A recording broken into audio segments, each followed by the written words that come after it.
Lean on me. Yan ang panawagan sa atin ng Panginoon sa umagang ito.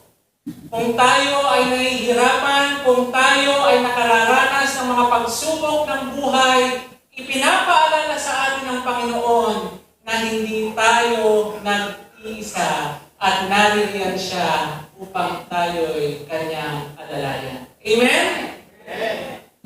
Maraming salamat po kay Brother Biel sa kanyang napakagandang awit papuri sa ating Panginoon. Talagang tunay na kung tayo'y magpapagamit sa gawain ng Panginoon, anuman ang ating edad, ipagkakaloob niya ang talento upang bigyang papuri ang kanyang pangalan. Amen? Happy Sabbath po sa ating lahat. Purihin po natin ang ating Panginoon sapagkat muli ay tayo nabigyan ng pagkakataon na magkasama-sama sa ating pong pag-aaral ng mga salita, pagsamba at pagpuri sa ating Panginoon. At atin din pong binabati ang ating pong mga kaibigan, mga kapatid na ngayon ay nakatunghay din po sa ating pong Facebook Live. Nawa po ang pagpapala ng ating Panginoon ang ating din pong maranasan sa mga oras na ito. Sa umaga pong ito ay napakaganda po ng mensahe na binabahagi sa atin ng Panginoon mula pa lang kanina sa ating pong Sabbath School na tayo pinapaalalahanan ng isang buhay pananalangin at kung papaano tayo lumalago sa ating relasyon sa Panginoon. At sa umaga pong ito ay nais ko rin pong dalhin sa inyo ang pabalita na kung saan tayo po ay hinihimok ng Panginoon na tayo ay lumakad sa isang mas malalim na relasyon bilang mga katiwala ng ating Panginoon. Ang ating pong mensahe ay hindi po kaiba sa mga naging mensahe ko po ng mga nakakaraan sapagkat bilang leader po ng ating stewardship ministry, ito po ay isang mahalagang pagpapaalala sa atin na tayo ay tinawagan bilang mga tapat na katiwala ng Panginoon. Pero hindi lamang po ito isang ordinaryong sermon. Ang nais ko pong ibahagi sa inyo, nahihimugin kayo upang magtapat sa tithes and offering lamang. Because stewardship is not just about money, mga kapatid. Stewardship is about salvation experience. Kung paano natin mararanasan ang pagliligtas na pinagkakaloob sa atin ng Panginoon. Dahil minsan po kapag narinig natin yung salitang stewardship, ang una pong pumapasok sa atin, ano po? Pera na naman. Tithes and offerings na naman. Fundraising na naman. Tama po ba? Ito po yung madalas na ating pong impression pag narinig natin ang salitang stewardship. Pero mga kapatid, stewardship is not fundraising. It is salvation in action.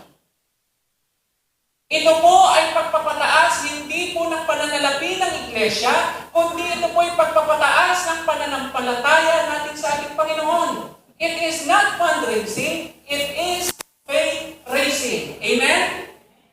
Mga kapatid, stewardship is heart surrender. Ito po yung pagsuko ng ating puso sa Panginoon. At ang tunay po na stewardship ay hindi po nagsisimula sa ating wallet, kundi ito po ay nag-uumpisa sa krus ng ating Panginoon.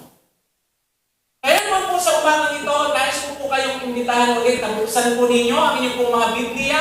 Physical Bible man po yan, o yung inyong pong mga electronic Bible sa ating pong binasang talata ni Elder Ray kanina na ating pong masasaksihan o masusutungan sa Romans chapter 12 verses 1 to 2. Alam ko po itong talata na ito ay very common na nagagamit sa message.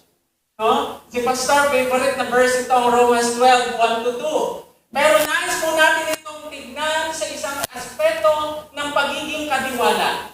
Tignan po natin mga kapatid ang nilalaman ng Romans chapter 12 verses 1 to 2. Ang sabi po dito, babasahin ko po siya sa English, "Therefore, I exhort you, brothers and sisters, by the mercies of God, to present your bodies as a sacrifice, alive, holy, and pleasing to God, which is your reasonable service. Do not be conformed to this present world, but be transformed by the renewing of your mind, so that you may test and approve what is the will of God, what is good and well-pleasing and perfect. Kung titignan po natin ang mga pananalita na ginamit ni Apostol Pablo ay napakaganda sapagkat ito po ay nagpapakita ng flow of salvation experience na nararanasan ng isang mananampalataya. So today, my beloved brothers and sisters, we will study stewardship through the lens of salvation. Kaya naman po ang title ng ating pong message ngayong umagang ito ay Save to Serve, Stewardship and the Salvation Experience.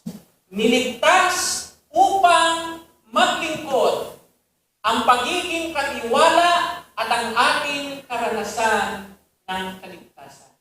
Tayo po ay manalangin. Dakilang Diyos, muli kami ay lumalapit sa iyo sa mga oras nito. Amin pong hinihiling ang inyong pong banal na presensya. Ikaw po nawa ang magsalita sa gitna ng iyong bayan. Ikaw po ang mangusap sa bawat pusong isipan ng mga tagapakinig ng iyong pabalita. Patuloy kaming kilusin ng banal na Espiritu na kung papaano namin may experience ng buhay at totoo ang kaligtasan ninyo pong ipinagkaloob sa amin at kung paano po kami lalakad bilang iyong mga tapat na katiwala. Samahan kami ng banal na Espiritu sa pangalan ni Jesus. Amen. Save to serve. Stewardship and the salvation experience. Pero bago po tayo dumako sa ating pong mahalagang punto ng ating pong pag-aaral, tignan po muna natin or let's review and understand kung ano nga po ba ang nilalaman ng aklat ng Roma. Kung ating pong titignan mga kapatid, from Romans chapter 1 to 11, ito po ay ang malalim na pagpapaliwanag ni Apostol Pablo kung ano nga ba ang gospel o ang tunay na mabuting balita. Dito natin nakita mga kapatid na tayo bilang mga tao ay nagkasala. We have fallen short of the glory of God. Na ang kautusan ng Diyos ay hindi kailanman ibinigay upang ito ang maging paraan upang tayo maligtas. Na tayo ay tinawag na maging matuwid. We are declared righteous sa pamamagitan ng pananampalataya. Na tayo ay binigyan ng pagtatagumpay sa pamamagitan ng ating Panginoon. At ano nga ba ang plano ng Diyos para sa kanyang bayan? Then, pagdating ng Romans 12, kung titignan po natin, biglang sinabi ni Apostol Pablo, therefore, I exhort you. Meaning, dahil sa lahat ng ginawa ng Diyos para sa iyo, therefore, may response ka dapat. Dahil may ginawa ang Diyos para sa iyong kaligtasan, what will be your response? At ano po yung response na sinabi dito ni Apostol Pablo? Present your bodies a living sacrifice.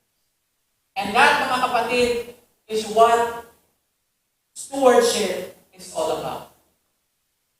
Kaya naman mga kapatid, stewardship is not just a church program. Hindi lamang po ito binuo ng iglesia upang magkaroon ng ministry sa loob ng church. But stewardship, kung lalaliman po natin ang ating pagkaunawa, it is our response to the gospel message.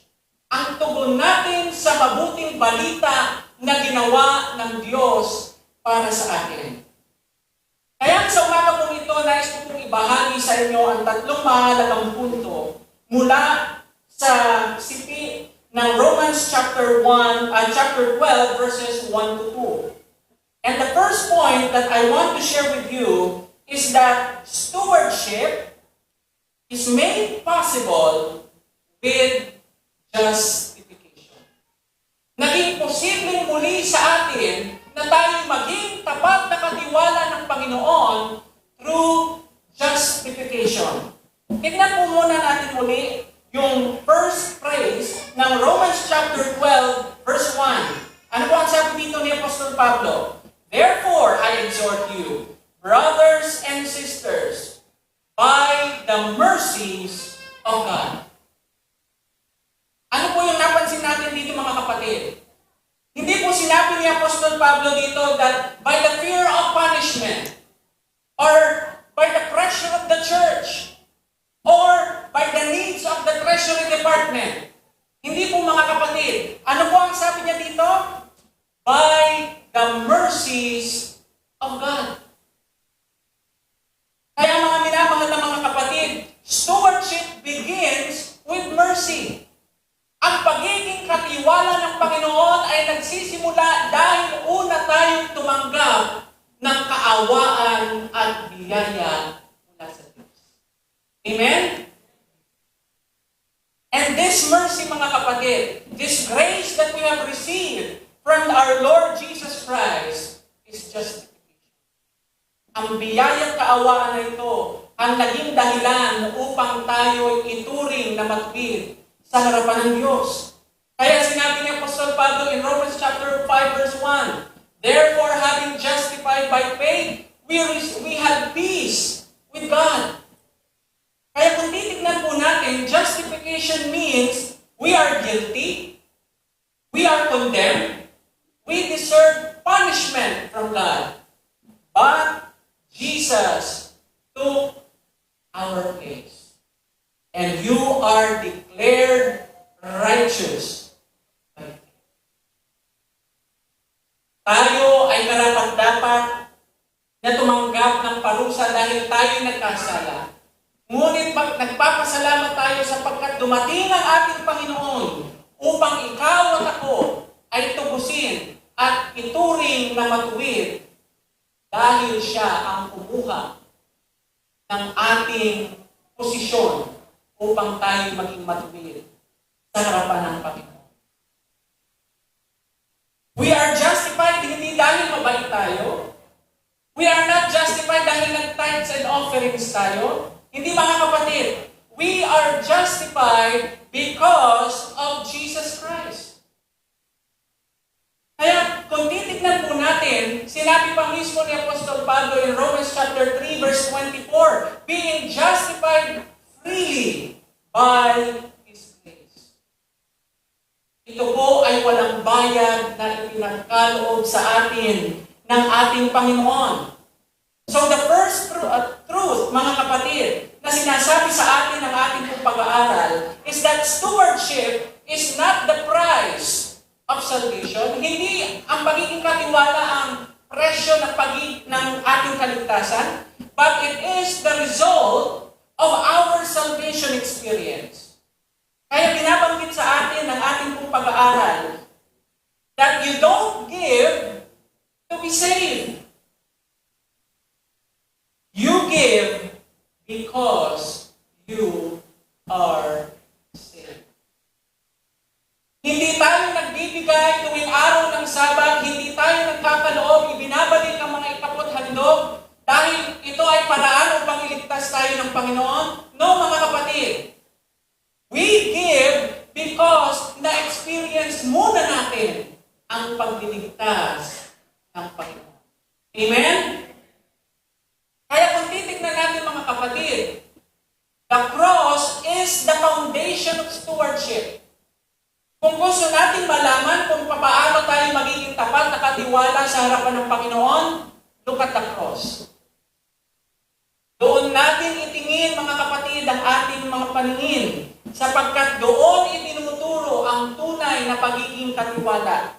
Sapagkat binanggit ni Apostol Pablo in 2 Corinthians chapter 5 verse 14, for the love of Christ compels us.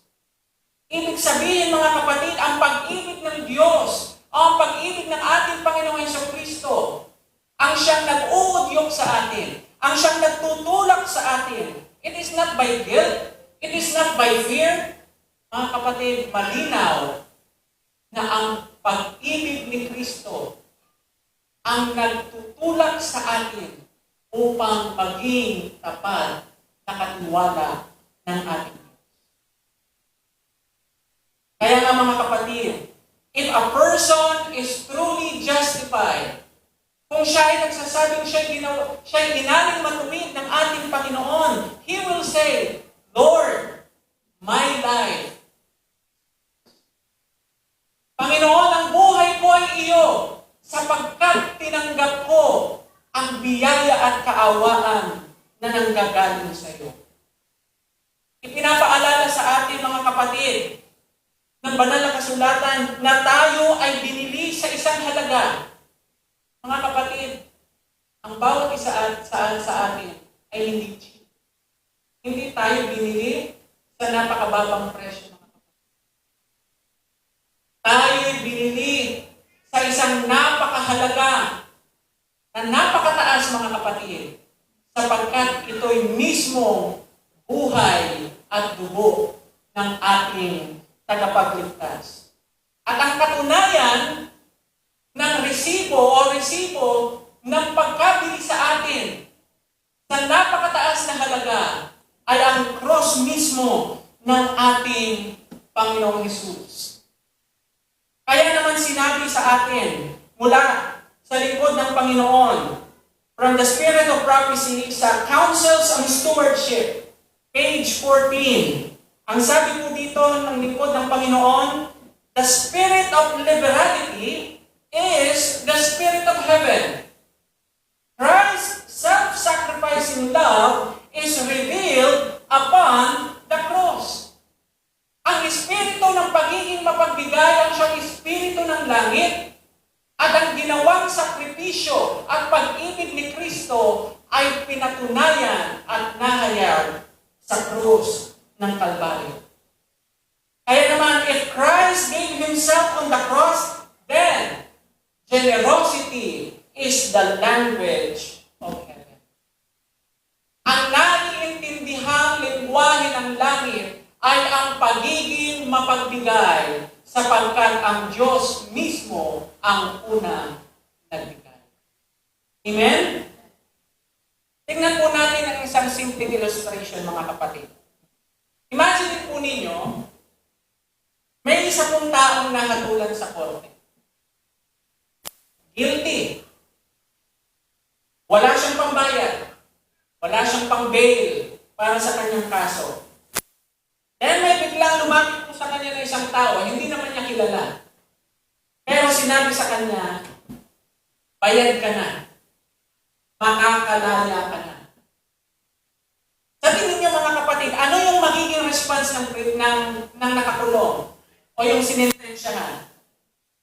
Hindi niya po sasabihin, okay na, bahala ka, or wala akong pakialam.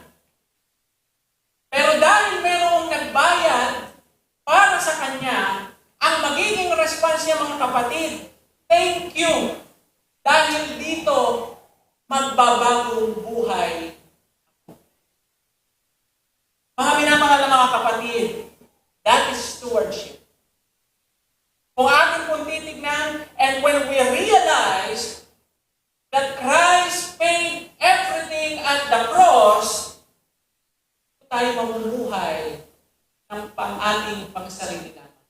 We will not live selfishly. Kapatid. So, the point number 1 is very simple.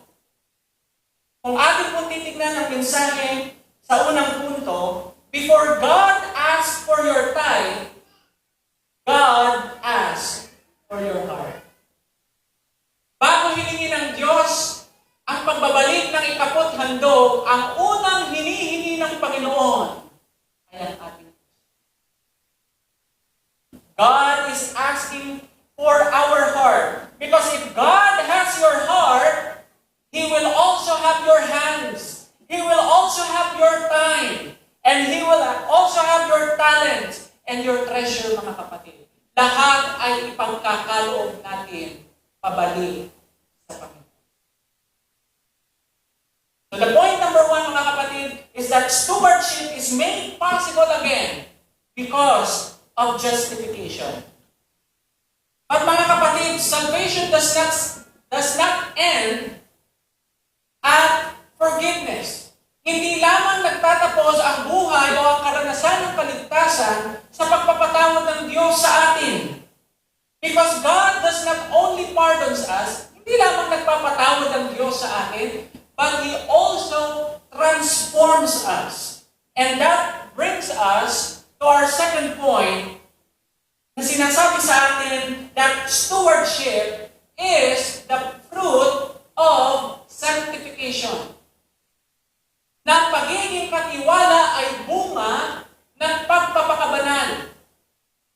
Kung ating pong babalikan yung karugtong na bahagi ng verse 1 in Romans chapter 12, binanggit po dito ni Apostol Pablo, sabi po niya, to present your bodies as a sacrifice, alive, holy, and pleasing to God, which is your reasonable service.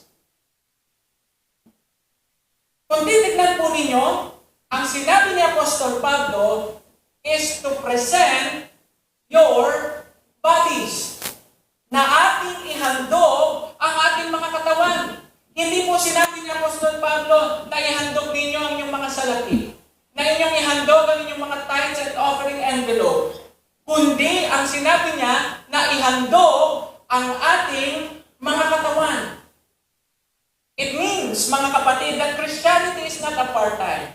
Na kapag tayo ay sumunod sa ating Panginoon, it is not a part-time para sa atin. It is a total surrender. Kung kanina sa justification, we surrender ourselves to God, but in sanctification, mga kapatid, stewardship in sanctification is practical form, yung practical na pamamaraan. And sanctification is the process of daily surrender. Sa justification, you surrender yourself to God. You are acknowledging God as the Lord, or Jesus Christ as the Lord of your life. But in sanctification, it is the process of daily surrender. Hindi mo pwedeng nag-surrender ka kahapon, pero ngayon, hindi ka mag-surrender sa Panginoon. Or hindi mo i-claim ang Lordship ng Panginoong Jesus sa iyong buhay. Sapagkat sinasabi sa atin ng banal na kasulatan na dahil tayo binili sa mataas na halaga sa pamamagitan ng dugo ng ating Panginoon, ang ating pong katawan ay naging templo ng banal na Espiritu at hindi natin pagmamayari ang ating sarili at tayo binili sa isang halaga at ang sabi po dito, therefore, glorify God. It is very clear, mga kapatid, that we do not own ourselves anymore. Hindi na dapat tayo ang nasusunod, kundi ang Panginoong Jesus na siyang tumubos at siyang bumili sa atin sa pamamagitan ng kanyang buhay. Stewardship, mga kapatid, is simply living according to the truth. And the truth, mga kapatid, is that stewardship is a sanctification in practical form. Na ito'y ating ipinapabuhay sa ating pang-araw-araw na buhay. Ngayon, tingnan natin, mga kapatid. What does sanctification look like kapag tayo ay naging tapat na katiwala ng ating Panginoon? Tingnan po natin sa stewardship of time. Marami sa ating mga kapatid, bilang mga Kristiyano, tapat tayong magbalik ng mga ikapo at magbigay ng ating pong pangakong handog sa Panginoon. But we are not faithful in using the time. Mga kapatid, time is part of our stewardship. Kaya nga binabanggit sa atin in Ephesians chapter 5, we need to redeem the time na ating gamitin ang ibinibigay sa ating panahon ng Panginoon. Ang tanong sa sa schedule mo? Or si Lord ang extra pagkatapos ng lahat? Are we giving an intentional time para sa ating Panginoon? Let's always remember, if Jesus is Lord, He is also Lord of our time. Mga kapatid, Sabbath worship is stewardship. Yung pagkakaroon natin ng morning devotion is a part of our stewardship. Family devotion, mga kapatid, na makasama natin ang ating family, ang ating mga asawa, ang ating mga anak, sa pagkakaroon ng ating family worship is part of stewardship. Mga kapatid, we are called to be faithful in managing the time God is giving us. Another point, kung saan natin makikita ang sanctification, is sanctification sa ating stewardship of temple. We as Seventh-day Adventists, we are very blessed sapagkat binigyan tayo ng health message mula sa Panginoon. Amen? Kaya masasabi natin na ang ating pong iglesia is very unique sapagkat ibinigay sa atin yung health message. But we must always remember, mga kapatid, that God gave us this health reform not as a legalism, but it is part of our stewardship. Mga kapatid, kaya kung atin pong titignan, hindi natin katawan o hindi na tayo nagmamayari ng ating katawan. It is now the temple of the Holy Spirit. So what we eat, what we drink, what we watch, how we rest, these are spiritual issues na atin pong ipinaglilingkod sa ating Panginoon. Kaya nga kung atin pong aalalahanin, in 1 Corinthians chapter 10, verse 31, ano po ang sabi doon? So whatever you drink, whatever you eat, whatever you do it for the glory of God. Hindi na lamang ito simpleng healthy lifestyle. Hindi na lamang ito part of our diet. Mga kapatid, this is part of discipleship na ginagawa sa atin ng Panginoon upang tayo ay magamit sa gawain na ipinagkakaloob niya sa bawat isa. How about stewardship of talents? May mga nagsasabi, brother, sister, elder, pastor, wala po akong talent. Wala po akong gift. Mga kapatid, hindi po yan totoo. Sapagkat nung tayo tumanggap sa ating Panginoon ng kaligtasan, ipinagkaloob din niya sa atin ang mga gifts and talents para magamit sa gawain ng Panginoon. Amen?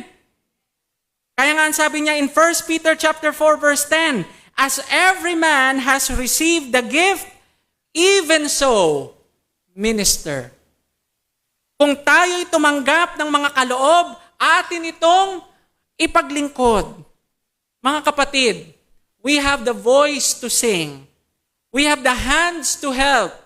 Meron tayong mga kaisipan, meron tayong mga karunungan na maaari nating ituro sa maraming tao. Meron tayong mga paa upang bumisita, dumalaw sa ating mga kapatid. We have our influence to encourage and uplift ang atin pong mga kapatid. Then we have the stewardship of treasures. Yes, mga kapatid, tithes and offerings are part of financial stewardship na ipinagkaloob sa atin ng Panginoon. In 2 Corinthians chapter 9 verse 7 and in Malachi chapter 3 verse 10. Kaya kung atin pong iisipin, mga kapatid, tithe is not a donation. Tithe is the acknowledgement that when we return our tithes to the Lord, we are saying, Lord, Ikaw ang may-ari nito. Ikaw ang may-ari ng lahat ng ipinagkaloob mo sa akin.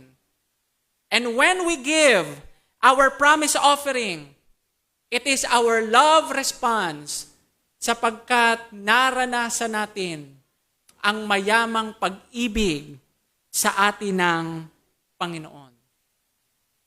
Kaya binabanggit sa atin in the Councils on Stewardship, in page 116, Ang sabi po ng lingkod ng Panginoon, God has made us His stewards.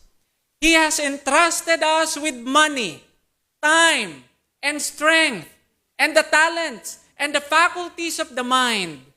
Mga kapatid, nung tawagin tayo bilang katiwala ng Panginoon, ito ay kasama niyang ibinigay sa bawat isa sa atin.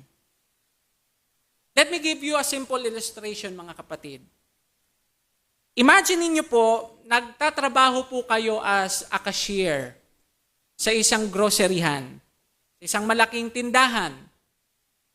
Hawak mo po yung pera sa buong araw, tama? Bilang cashier, nasa iyo yung pera ng kahera.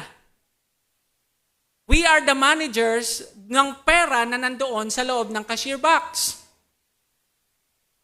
But the money, mga kapatid, ay hindi atin. It is not ours, mga kapatid. Dahil kapag kinuha mo na yon, that is already stealing. Mga kapatid, everything is stewardship. Ganon din sa atin bilang mga Kristiyano. When God places blessings in our hands, it does not necessarily or automatically means that we own it. Hindi natin pagmamayari kung ano ang ibinigay sa atin ng Panginoon. But we are His managers. Kaya pala, kapag kumausap ka ng mga tao, ano yung ginagawa mo? Ano ang trabaho mo? I'm a manager. Why? Totoo, mga kapatid. You are a manager of God's blessings. Hindi tayo owner, but we are the manager of God's blessing. Everything, mga kapatid, is stewardship. Money, time, strength, mind. Therefore, we must be faithful in managing those gifts. So, sanctification, mga kapatid, it produces a faithful steward. Habang tayo ay dumadaan sa proseso ng kabanalan or sanctification, we learn to become faithful stewards.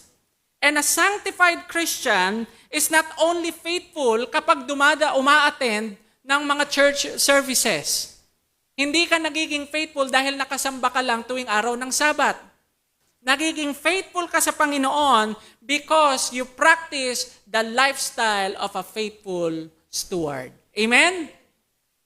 Kaya mga kapatid, the question is not, are you baptized? Are you a member of a church? But the question is, are you a faithful steward of the Lord?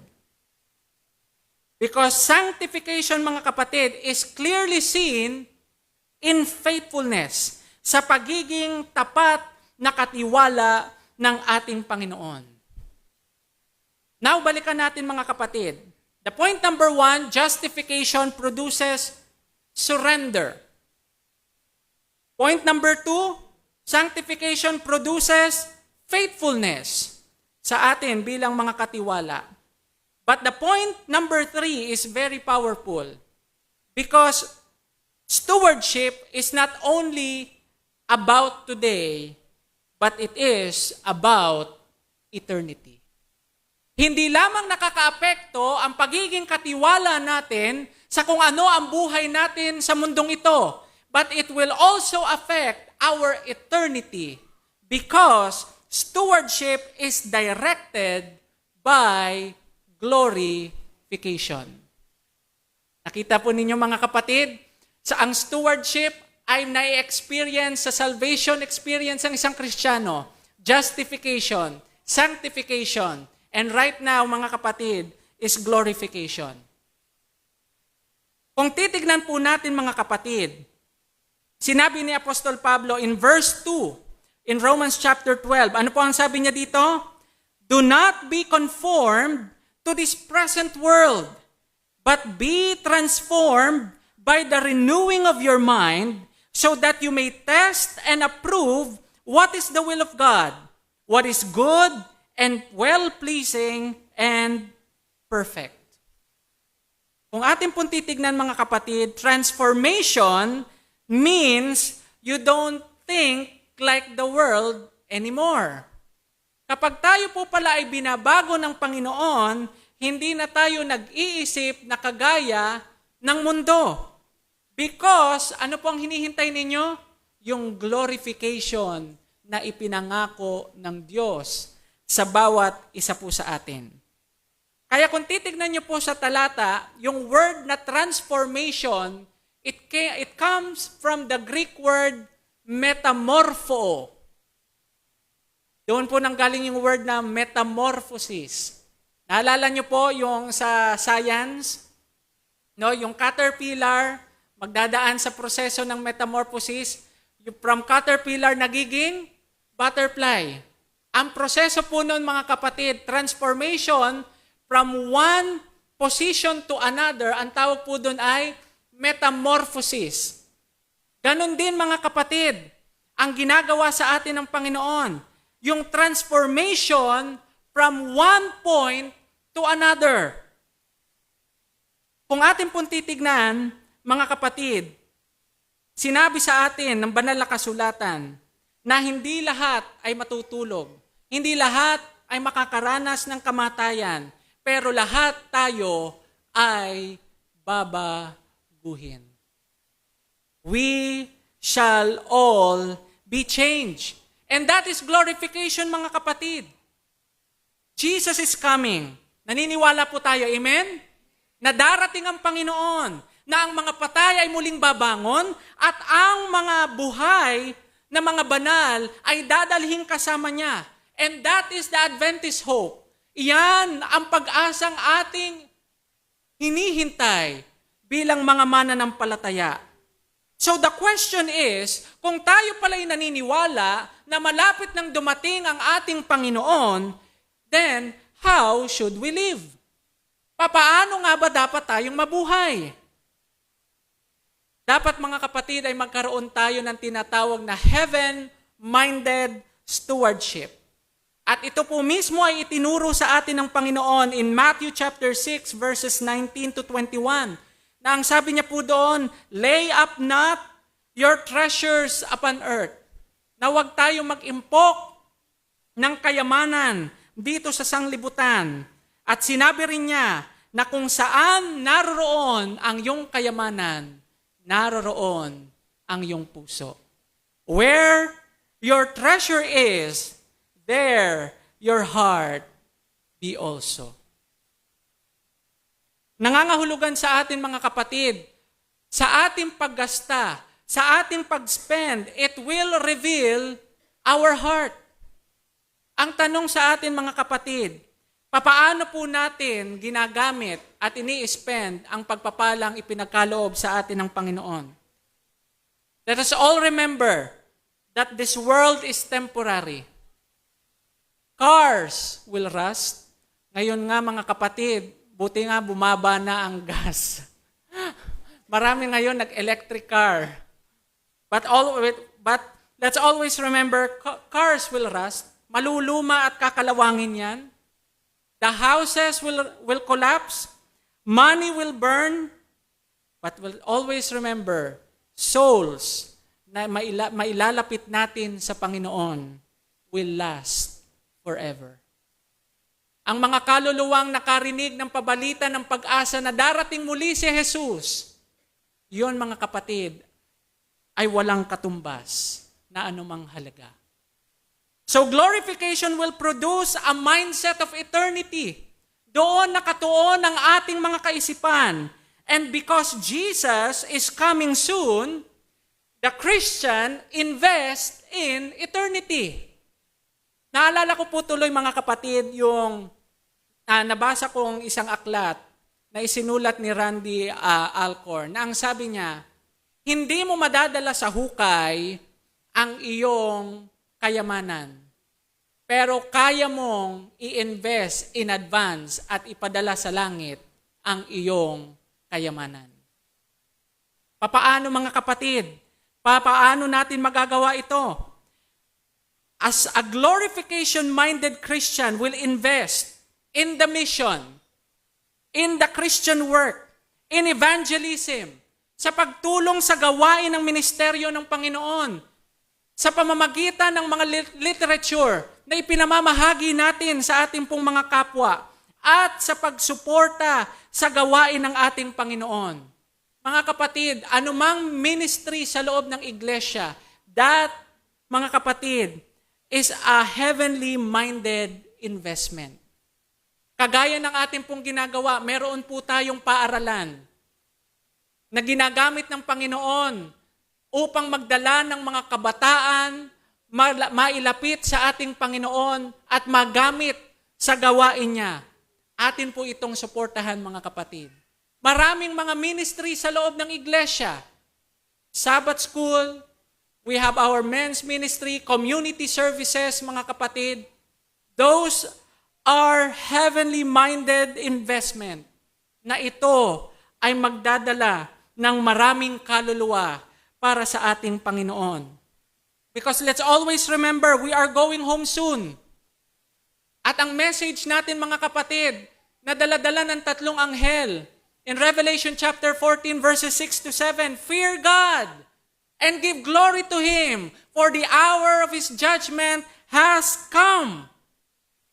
Kung tayo'y naniniwala, mga kapatid, as Seventh-day Adventists, that we are living in the judgment hour, ang ating pong pamumuhay, mga kapatid, will mean faithfulness, pagiging tapat, obedience, mission, and being a steward of God's blessing. Because stewardship is a part of giving glory sa ating Panginoon. Ano po ba ang nais natin na marinig sa ating Panginoon sa kanyang muling pagbabalik?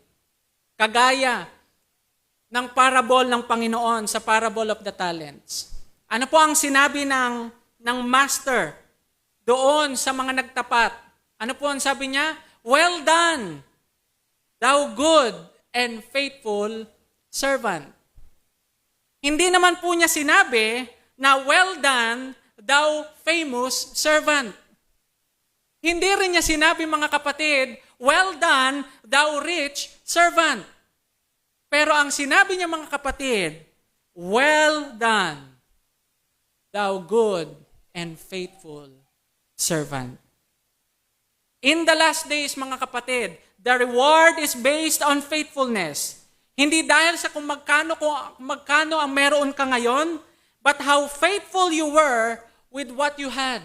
Hindi po hinahanap ng Diyos kung gaano karami ang meron kang kayamanan dito sa lupa, kundi papaano mo ka-faithful na minanage ang mga pagpapalang ito na nasa ating mga kamay. Kaya muli tayong pinapaalalahanan from the Councils on Stewardship, page 136. Ang sabi po dito, we are pilgrims and strangers upon the earth. Let us not spend our means for that which will satisfy desire for display. Tayo po, mga kapatid, ay mga manlalakbay lamang po dito sa lupa. Temporary lamang po ang mundo na ating pong ginagalawan. Kaya muli tayong pinapaalalahanan that we spend the blessings that we are receiving from God hindi para mag-self-gratification. It is to serve the purpose God has entrusted to us. Imaginein po ninyo, mga kapatid, kayo po ay nagstay sa hotel for around mga 2 to 5 days. Napakaganda ng inyo pong tinuluyan, mga kapatid. Pero ang tanong, gagastos ka ba o gagastusin mo ba lahat ng pera mo para maglagay ka pa o mag-renovate ka pa sa loob ng kwarto na inyo pong kinuha? Hindi, mga kapatid, tama po ba? Magpapagawa ka pa ba ng marble floor sa hotel na tutuluyan mo lang ng 2 to 5 days? Hindi naman po, mga kapatid. Why? Because you are not staying. Pagkatapos ng 2 to 5 days, aalis ka rin naman sa hotel. Ganon din, mga kapatid. This world is not our home. Hindi itong mundo na ito ang ating permanenteng tahanan. Tayo po ay mga kapwa manlalakbay sa mundong ating ginagalawan. And this is the Adventist message that we are pilgrims. Tayo ay mga manlalakbay at tayo ay naghihintay sa isang mas permanenteng tahanan na ang Diyos ang nagtayo para sa iyo at para sa akin. Kaya naman mga kapatid, in conclusion to our message, stewardship is the evidence of our salvation. Ipinapakita ng pagiging katiwala ang ating tinanggap na kaligtasan sa ating Panginoon. So let's review mga kapatid yung ating pong binanggit na 3 mahalagang puntos.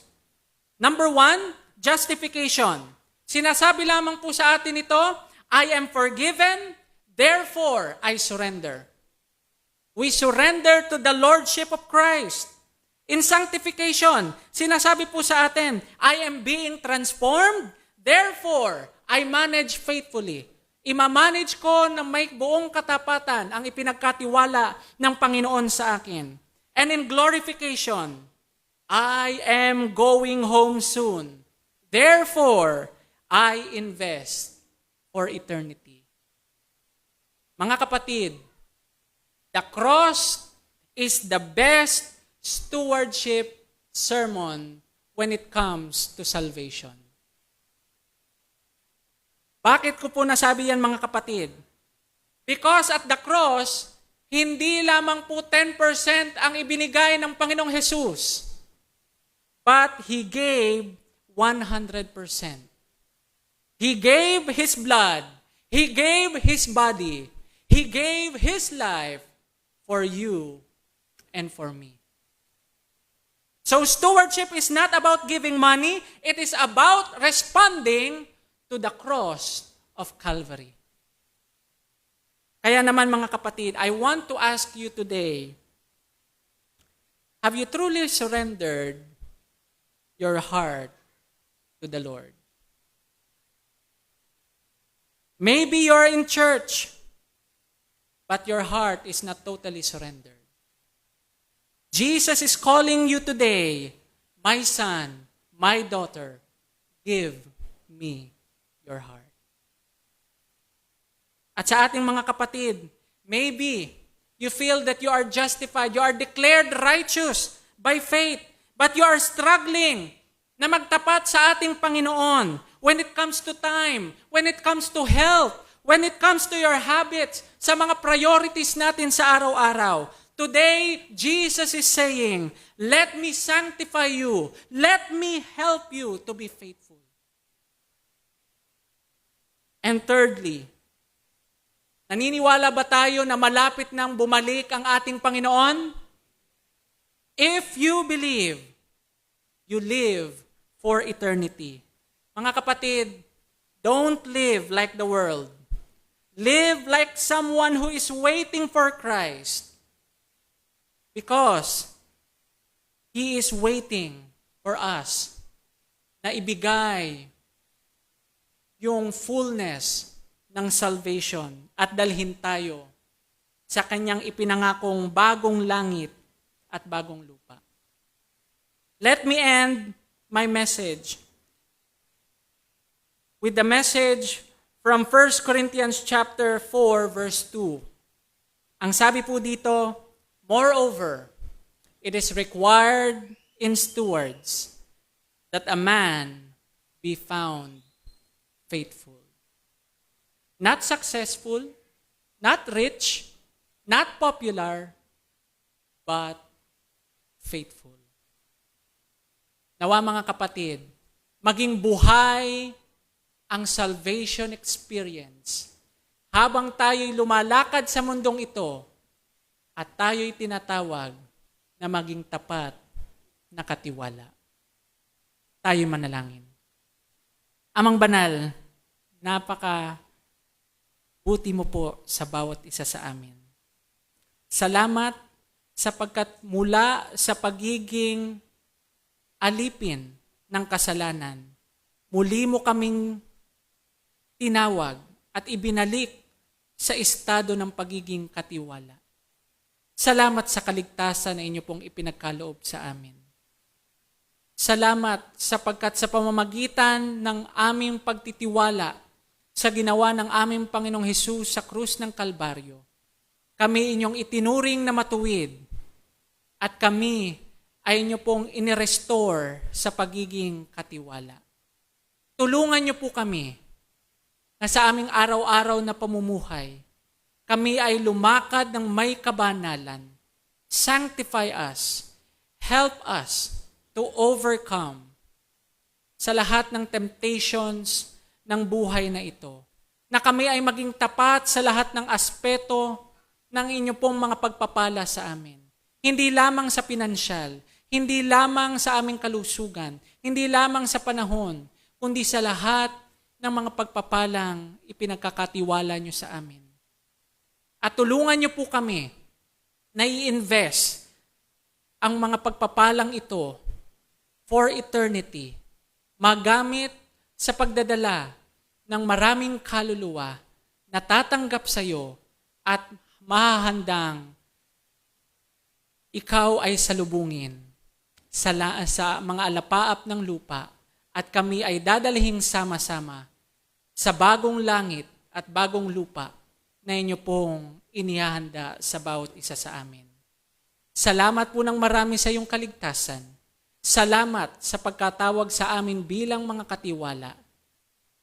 Ipagpatawad niyo po ang lahat ng aming mga pagkukulang at pagkakasala. Sa pangalan ni Jesus. Amen. Happy Sabbath po sa ating lahat.